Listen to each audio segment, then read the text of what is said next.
Ding dang dang. Dang dang dang. Jeng jeng jeng jeng jeng jeng.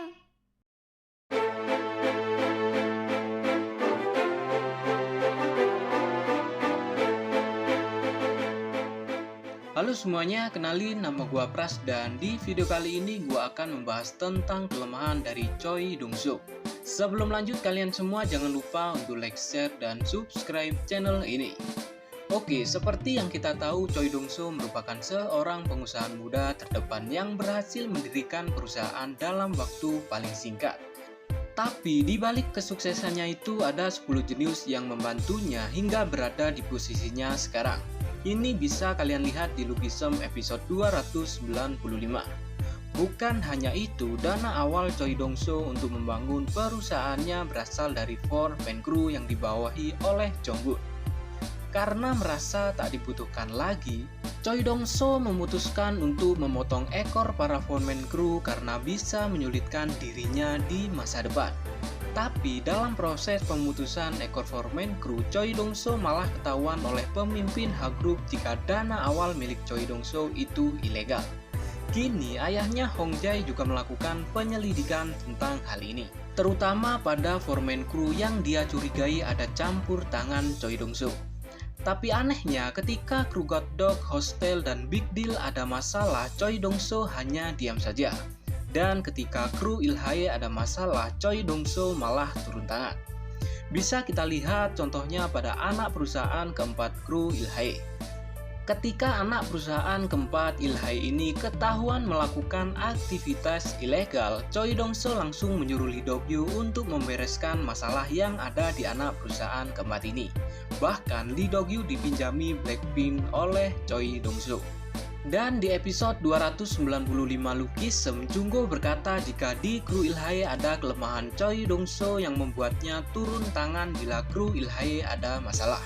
Terlebih lagi saat Junggo bertemu dengan Choi Dong-soo, Junggo mengatakan jika Choi Dong-soo yang berkuasa dibuat tak tenang dengan kru Il-hae.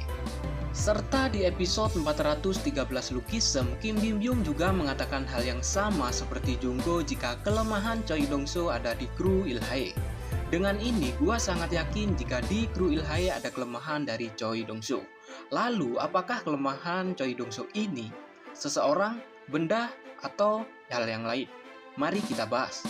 Di sini, gua ada 3 teori kelemahan Choi Dong-soo. Entah ini benar atau bukan, dan juga kalian setuju atau enggak, itu pilihan kalian. Teori pertama kelemahan Choi Dong-soo adalah Lee Ji-hoon. Yap, Lee Ji-hoon merupakan salah satu jenius yang membantu Choi Dong-soo. Akan tetapi, sepertinya Lee Ji-hoon berkhianat dan berpihak kepada kru Il-hae. Di episode 427 Lugisem, kita bisa lihat ketika Jonggun ingin membawa Yujin ke hadapan Choi Dong-soo, Yujin meminta bantuan kepada seseorang. Yap, orang itu adalah Lee Ji-hoon. Daripada membantu Jonggun membawa Yujin ke hadapan Choi Dong-soo, Lee Ji-hoon memilih untuk melindungi Yujin. Ini bisa disimpulkan jika Lee Ji-hoon berada di pihak kru Il-hae. Oleh karena itu, Choi Dong-soo dibuat tak tenang oleh kru Il-hae ini. Bukan hanya itu, Choi Dong-soo juga berpikir jika Lee Ji-hoon ini tumbuh terlalu besar dan mungkin saja menjadi halangan Choi Dong-soo di masa depan. Jika kalian ingat di episode 177 Lugisem, Choi Dong-soo menyuruh Park Kyung-seo kecil menggunakan tubuh keduanya untuk melampaui Lee atau Lee Ji-hoon ini. Dari inilah gua bisa simpulkan jika Choi Dong-soo sangat berhati-hati dengan keberadaan Lee Ji-hoon. Entah karena dia tahu rahasia milik Choi Dong-soo atau hal lain. Apakah kalian setuju jika Lee Ji-hoon adalah kelemahan Choi Dong-soo? Bagaimana menurut kalian? Teori kedua kelemahan Choi Dong-soo adalah Park Jin-young. Ya, Park Jin-young ini juga merupakan salah satu jenius Choi Dong-soo dan sekarang dia berada di wilayah kru Il-hae. Dan mungkin saja selama ini keberadaan Park dirahasiakan oleh Yujin.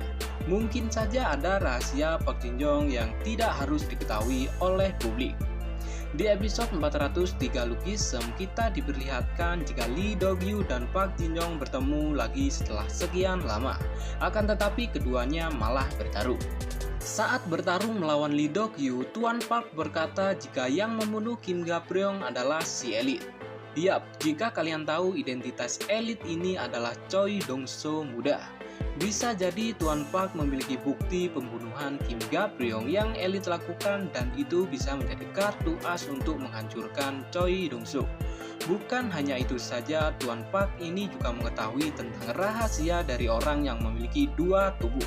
Ini bisa kalian lihat di Lucky-some episode 396. Ini bisa kita simpulkan jika Tuan Park telah bertemu dengan orang lain yang memiliki dua tubuh sebelum bertemu dengan Hyung Seok Botak. Bisa saja orang yang memiliki dua tubuh yang ditemui oleh Tuan Park itu adalah Crystal atau Choi Dong-soo. Poin pentingnya adalah Tuan Park ini tahu tentang rahasia dua tubuh. Karena rahasia dua tubuh ini, gua pikir jika Tuan Park bisa jadi kelemahan Choi Dong-soo di masa depan. Dan teori ketiga adalah keberadaan Yujin. Seperti yang kita tahu, Foreman Crew merupakan kanker bagi Choi Dong-soo. Bagaimana jika Yujin memiliki bukti kuat tentang keterlibatan Choi Dong-soo ini? Yap, bisa saja bukti ini akan menjadi masalah bagi Choi Dong-soo yang sudah berada di puncak sekarang. Karena hal inilah Choi Dong-soo memutuskan untuk memutus ekor terhadap Foreman Crew.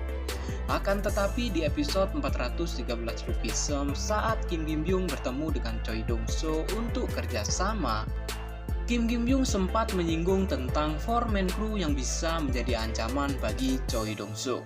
Malahan, Choi Dong-soo mengatakan jika Foreman Crew merupakan hal sepele. Dari hal ini, gua menyimpulkan jika kelemahan Choi Dong-soo di kru Ilhae adalah keberadaan Yujin. Seperti yang kita tahu, Yujin ini sangatlah pintar. Terlebih lagi, dia sangat licik.